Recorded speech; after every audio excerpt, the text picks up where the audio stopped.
Hi friends ఈరోజు నేను మీకు ఒక బిజినెస్ ఐడియా గురించి చెప్తున్నాను. సాధారణంగా మనకి ఎండాకాలం పూట దాహం వేసినప్పుడు కోకోనట్ వాటర్ తాగుతూ ఉంటాం కదా. ఆ తర్వాత తాగేసిన తర్వాత ఆ కోకోనట్ చిప్ని మనము సాధారణంగా ఏం చేస్తాము, చెత్త కుప్పలో పడేస్తాం. కానీ మనం చెత్త కుప్పలో పడేస్తాం, కానీ మనము కోకోనట్ చిప్పుతో చాలా మంచి బిజినెస్ ఐడియాలు ఉన్నాయి ఫ్రెండ్స్. అది ఏంటంటే, ఆ చిప్పుని తీసుకొని ఆ కోకోనట్ చిప్పులన్నీ మనం గ్యాదర్ చేసి మార్కెట్లో కానీ ఇచ్చినట్లయితే వాళ్ళు బంగారంగా అవి తీసుకుంటారు ఫ్రెండ్స్. ఎందుకంటే కోకోనట్ చిప్స్తో మార్కెట్లో చాలా డిమాండ్ అయితే ఉంది. దాని ద్వారా మామూలుగా వినాయకుడి విగ్రహాన్ని తయారు చేసేటప్పుడు ఈ కోకోనట్ చిప్స్ని బాగా ఉపయోగిస్తారు.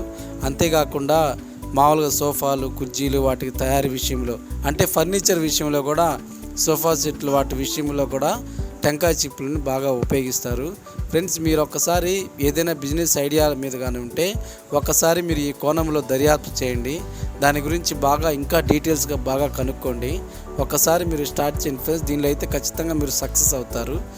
Okay friends, thank you.